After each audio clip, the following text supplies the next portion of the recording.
Hello दोस्तों, welcome back to the channel. आज हम क्लास 10th फिजिक्स का एक बहुत ही इंपॉर्टेंट चैप्टर लाइट को कंप्लीट डिटेल में समझेंगे। इस वीडियो में हम रिफ्लेक्शन, रिफ्रैक्शन, कॉन्केव और convex mirrors, lens, image formation, formula, numericals और बोर्ड में बार बार पूछे जाने वाले इंपॉर्टेंट क्वेश्चंस सब कुछ एक ही वीडियो में कवर करने वाले हैं। अगर आप बिहार बोर्ड या किसी भी बोर्ड से क्लास 10 में हो तो ये चैप्टर आपके एग्जाम में 100% मार्क्स स्कोरर बन सकता है। तो चलिए बिना टाइम वेस्ट किए शुरू करते हैं। कशिश ग्लो में आपका स्वागत है। स्मार्ट लर्निंग, स्टडी हैक्स और मोटिवेशन सब एक जगह। Let's learn, glow and grow together. नमस्कार। कभी सोचा है कि आईने में हम खुद को कैसे देख पाते हैं, या फिर पानी से भरे गिलास में एक सीधी पेंसिल भी हमें मुड़ी हुई क्यों नजर आते हैं? भाई ये कोई जादू नहीं, ये है प्योर फिजिक्स। और आज हम बिहार बोर्ड कक्षा 10वीं के इसी कमाल के चैप्टर प्रकाश के परावर्तन और अपवर्तन को एकदम आसान भाषा में समझने वाले हैं। तो चलिए शुरू करते हैं। एक बहुत ही बुनियादी सवाल से, हम अपने आसपास की ये दुनिया देखते कैसे हैं? क्या सिर्फ हमारी आंखें काफी हैं? अच्छा जरा सोचिए, एक बिल्कुल घुप अंधेरे कमरे में क्या हमारी आंखें कुछ देख पाती हैं? नहीं।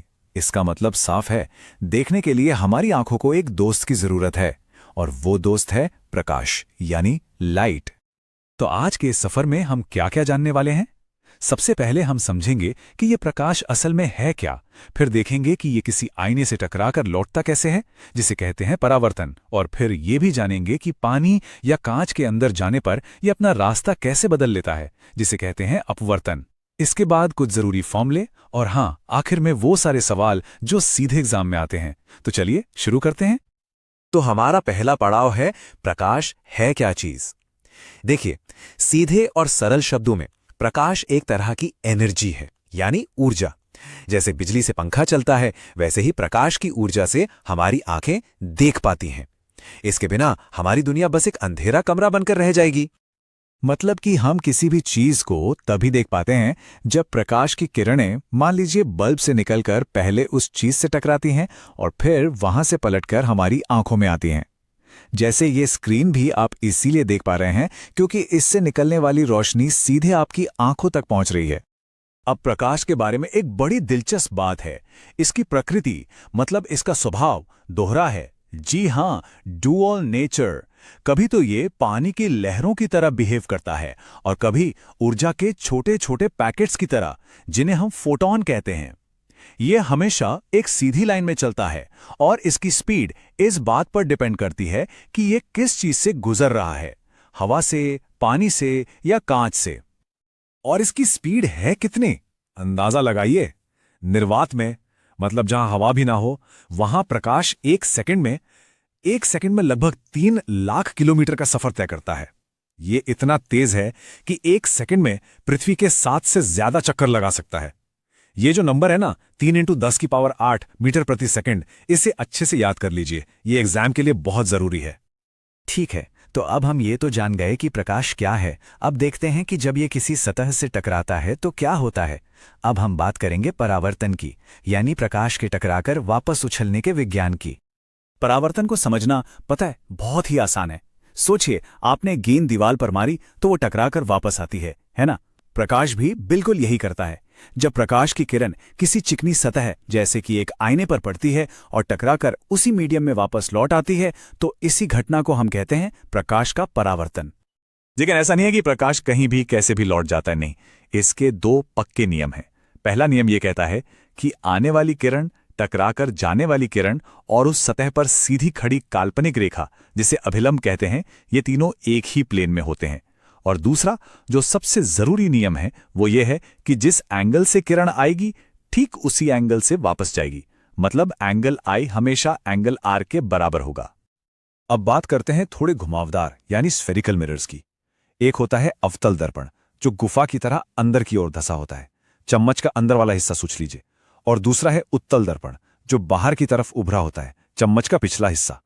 अवतल दर्पण किरणों को एक जगह इकट्ठा करता है और उत्तल दर्पण किरणों को फैला देता है। और यही चीज अवतल दर्पण को इतना स्पेशल बनाती है। जरा इस टेबल को देखिए, यह एग्जाम के लिए सुपर इंपॉर्टेंट है। जैसे जैसे हम किसी चीज को अवतल दर्पण के पास लाते जाते हैं, उसका प्रतिबिंब यानी उसकी इमेज बड़ी और बड़ी होती जाती है।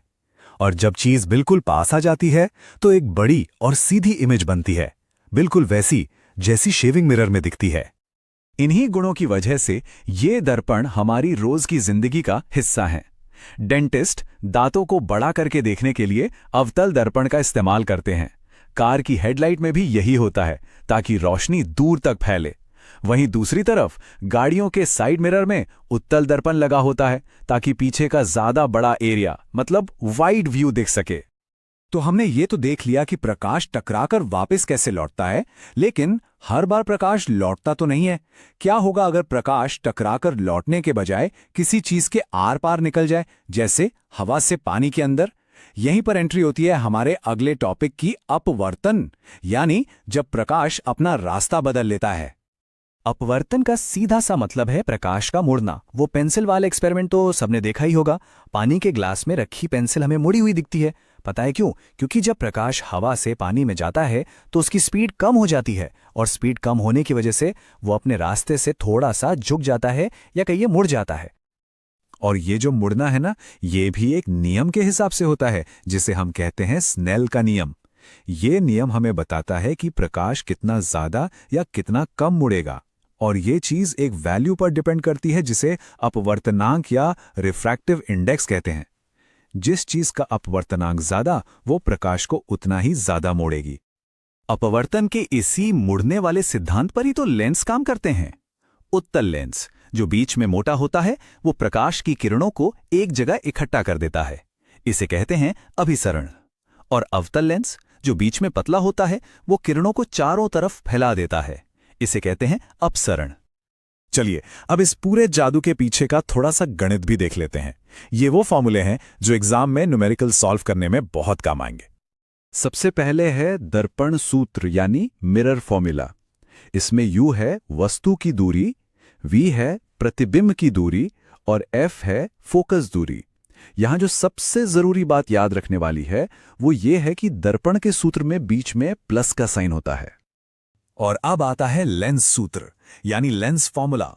ये देखने में बिल्कुल दर्पण सूत्र जैसा ही है, पर यहां एक छोटा सा ट्विस्ट है। यहां बीच में प्लस की जगह माइनस का साइन है, और यही छोटा सा फर्क एग्जाम में नंबर दिला भी सकता है और कटवा भी सकता है, तो इसे ध्यान से याद कर लीजिए। तो अब सारे कॉन्सेप्ट्स तो हमने समझ लिए। अब आते हैं उस चीज पर जिसका सबको इंतजार रहता है, एग्जाम के लिए जरूरी सवाल। चलिए एक रैपिड फायर राउंड करते हैं उन सवालों का जो बोर्ड परीक्षा में बार बार आते हैं। पहला सवाल, पार्श्व व्युत्क्रमण या लैटरल इन्वर्जन क्या है? बहुत सिंपल है। जब हम आईने के सामने अपना दाहिना हाथ उठाते हैं तो आईने में बायां हाथ उठता हुआ दिखता है। इसी लेफ्ट राइट के उलटफेर को पार्श्व व्युत्क्रमण कहते हैं। अगला सवाल, उत्तल लेंस को अभिसारी या कन्वर्जिंग लेंस क्यों कहते हैं? क्योंकि ये अपने ऊपर पड़ने वाली प्रकाश की सारी किरणों को एक पॉइंट पर इकट्ठा कर देता है, यानी कन्वर्ज कर देता है। नाम में ही जवाब छुपा है। और ये सवाल तो लगभग पक्का ही आता है। स्नेल का नियम क्या है? बस इतना लिखना है, आपतन कोण की ज्या यानी साइन आई और अपवर्तन कोण की ज्या यानी साइन आर का अनुपात हमेशा एक स्थिरांक होता है। और अगर बड़े सवालों की बात करें तो इन टॉपिक्स को घोट कर पी जाइए। अवतल दर्पण और उत्तल लेंस से इमेज कैसे बनती है, इसके रे डायग्राम्स की प्रैक्टिस जरूर कर लें। साथ ही रियल और वर्चुअल इमेज में क्या फर्क है और दोनों तरह के दर्पणों के उपयोग क्या हैं, ये भी बहुत जरूरी है। तो आज हमने देखा कि कैसे परावर्तन और अपवर्तन के ये दो छोटे छोटे नियम हमारी पूरी दुनिया को समझाते हैं, आईने से लेकर हमारे चश्मे तक।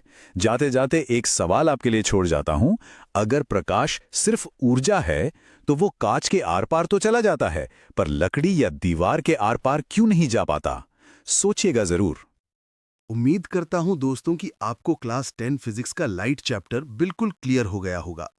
अगर आपको ये वीडियो हेल्पफुल लगा हो तो लाइक, शेयर और कमेंट जरूर करें और चैनल को सब्सक्राइब कर लें ताकि आपको अगला chapter human I and the colourful world भी कंप्लीट नोट्स के साथ मिल जाए। अगर आप चाहते हो कि मैं इसका PDF notes, important questions, numericals और माइंड मैप भी बना कर दूं, तो कमेंट में जरूर बताएं।